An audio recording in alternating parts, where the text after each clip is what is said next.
I'll be hosting you today as we take a deep look at Facebook Insights, which is a collection of really useful tools that can help you to gauge how successful your content is and how you can improve your performance on Facebook. Just a note that we will be saving questions until the end.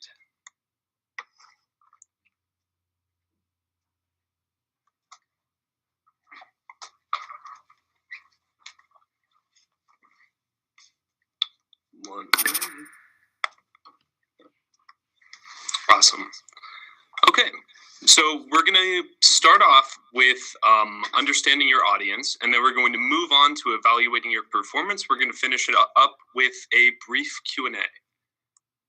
So starting off with understanding your audience.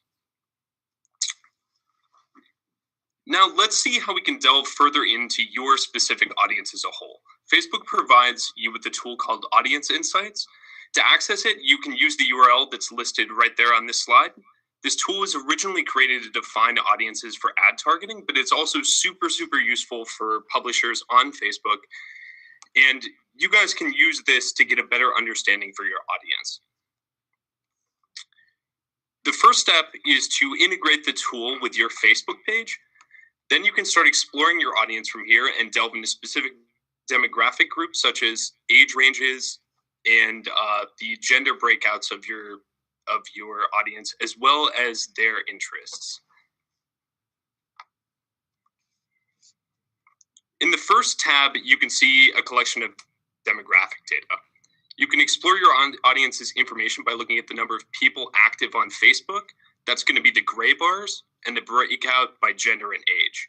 The blue bars are for your specific audience, so you can see there in this particular example that this page over-indexes on young people roughly between the ages of 18 and 34, both for men and for women, while under-indexing in the higher age ranges that are further to the right. Additionally, you can learn a lot more about things like their relationship status, their education level, and their reported occupation. And knowing all of this information helps you to choose the language and themes that you're using in your writing style or in what content you're posting. And this can be a really great way for you to create content that resonates with your particular audience. On this page, you can see the top pages that matter to your audience. In the first part, you can see each page by category, such as TV network, public figures, products, etc. And these pages are calculated by looking at the audience overlap between your page's likes, your page's followers, and the followers of specific pages for these brands and groups. The second tab is very similar.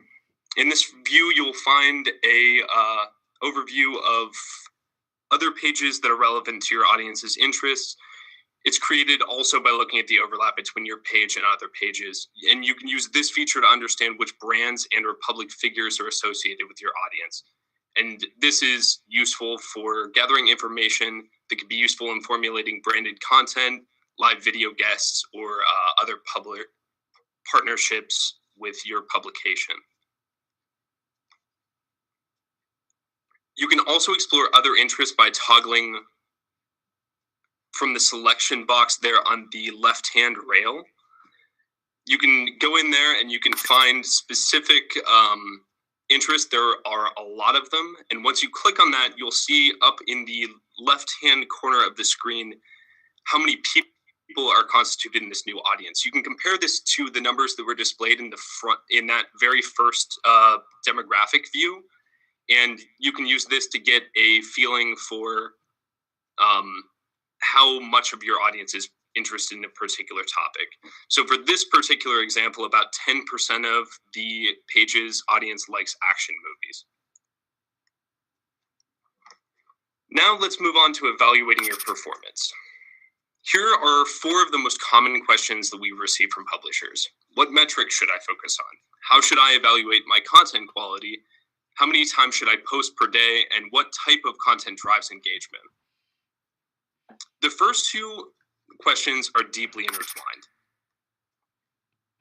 The metrics that will be most valuable to you will depend upon your page's ultimate goal. For example, if you're a publisher aimed at attracting people to your website, an important metric would be the number of clicks on link posts. However, if you're looking to build your audience and awareness, reach would be really, really important because that represents the number of people that are seeing your content on a daily basis. In conjunction with total engagements, reach can really help you to measure how many people are seeing your content and how much they're actually interacting with it. If your strategy includes producing video, which tend to generate a lot of engagement on our platform, you can use video views as a general metric and average watch time as a quality/retention metric. You can use page insights or page information to view these metrics, which is available to page administrators. In the overview section, you can see the overall metrics for your page. We have a section dedicated to publisher engagement where you can follow engagements with your page over time for all of these individual metrics. So you can see in this particular thing, you have 8 different metrics and time series associated with all of those. To use page insights to further understand the quality of your content, you can go to the post section and sort your list by whatever metric is of interest to you, whether that be reach, total engagement, clicks, or a selection of other metrics as well. If you click on the post, you can get more detailed information about the engagement on that particular post, such as which portion comes from reactions, comments, and sharing. You can also get a breakdown of the source of the engagement, and that's useful for figuring out how much of the engagement was coming from page fans versus people interacting with shares that were created by your page's fans. If you are evaluating video content, you will have access to additional metrics. A metric we pay close attention to is average watch time. The longer a person spends watching a video, the more relevant that video is to them. So this is another really useful tool for figuring out how your content is resonating with your audience. Some of you might be familiar with CrowdTangle from a little while ago. We recently acquired them, and now it is available for free to all publishers. You can figure out how to access CrowdTangle simply by Googling it. This tool is great for evaluating how your content resonates with your audience. If you look at this particular this slide here, which is an example of what that content analysis typically looks like, you'll see a bunch of different metrics here, which should be very familiar to any of you that use Facebook on a day-to-day basis. You have things like likes and the emotion reactions. You have comments, and you also have those share figures. But there's also something that is a little new, and that's that little line there in the left-hand corner of the post. That is a metric that measures this post performance relative to the average of all of the posts that a particular page has created.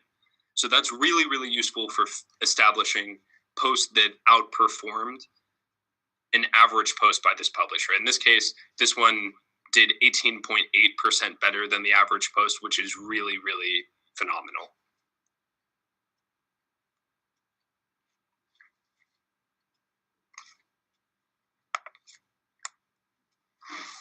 And the last 2 questions here, how many times should I post per day and what type of content drives engagement? These lead to an enormous number of other questions. And these might include things like, what should I do on the platform? Which strategy should I adopt? Should I post more video? How many videos? Should I post photos? How many? And so on. And the answer is, it depends. It depends on your audience. And each audience has its own engagement characteristics, and the best strategy in this case to figure out what that audience's tastes are specifically is to test and test and test. So test is a little vague, and here's a more concrete example. Let's assume that you currently post 1 post per day, and usually this post is a photo. Would it be better to post 2 photos a day and a video every 3 days? Since video is a format that naturally drives more engagement? You'll only know if you test and evaluate your audience engagement. So using the tools that we just went over, you can go back in time and you can see how much engagement your content is generating, whether it's for videos or for link posts or for photos or any of those other things. So what we would suggest doing in this particular case is to modify your strategy to a potential alternative strategy. And then we're going to say, leave it at that strategy for at least a week, preferably 2 weeks. The reason for this is because you want to get a significant amount of data there so that your audience has a chance to get used to your new posting strategy, and also so that you're sure that your increase or decrease in interactions hasn't been affected by things like the news cycle or your audience being offline or being broadly unavailable over the days or hours in which you change the strategy. So leave it for a prolonged period of time. I also just touched upon this, but it really, really is important to mention the results can be influenced by factors external to the test, such as content that has been that has gone viral. So in many cases, the best thing to do there is to remove that viral content from the overall amount of content that you've had before, and then measure based upon averages of that normal content. So subtracting the top 25% of content and then looking at averages or trends from that perspective. Another important aspect to consider is seasonality. A championship final, if you're a sports publisher, will undoubtedly generate a ton more engagement on the platform, so it's important to keep that in mind. And evaluating the most important metrics can help you come to a conclusion in terms of whether or not this change in strategy is actually succeeded. So before you even start the test, think about what types of metrics you would like to drive. Start the test, let it go for a week to 2 weeks, and then evaluate that same test on the metrics that you initially chose to look into. And then after this test is completed, pick another test. It's an iterative process, and testing is really the key to success on our platform. All right, so thanks so much for sticking with us. Here's a quick recap of the things that we went over today. This final slide is fairly useful as well. This compares the metrics and the metrics and the way that they're calculated for CrowdTangle versus Page Insights. The most important thing to take into consideration with CrowdTangle is that this is public data. You'll notice when you go on CrowdTangle that you can look not only at your page, but at any other page or property that is out there floating around on Facebook. As a result, the things that you're able to see are the same things that everyone who goes on Facebook is able to see. Whereas Page Insights has a lot of different metrics that are private and restricted only to people who own that particular page. That's to protect your data as well as the data of your users. So this slide, if you look here, has various explanations for all of these common metrics across the board and how they're calculated. All right, on to the Q&A. Thank you so much. Cool, thanks, Patrick. Really quickly, before we open things up to Q&A, I do just want to highlight 2 important links here on the screen. Nope, go back. Is here. So the first is for audience insights on the left, and then the second is the link to request access to CrowdTangle. Also, if any of you do want to request access to CrowdTangle, if you don't have that yet in your newsroom, that'd be the link to do that there. And then let's open it up for questions. If anybody has any questions about the testing strategies Patrick shared or the insights tool itself.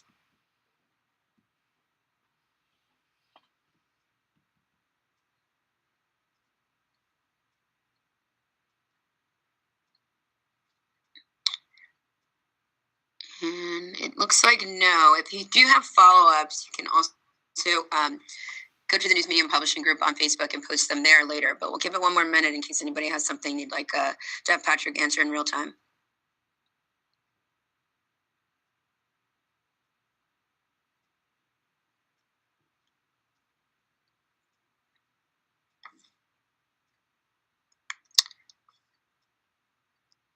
All right. Well, thanks everyone for joining us here.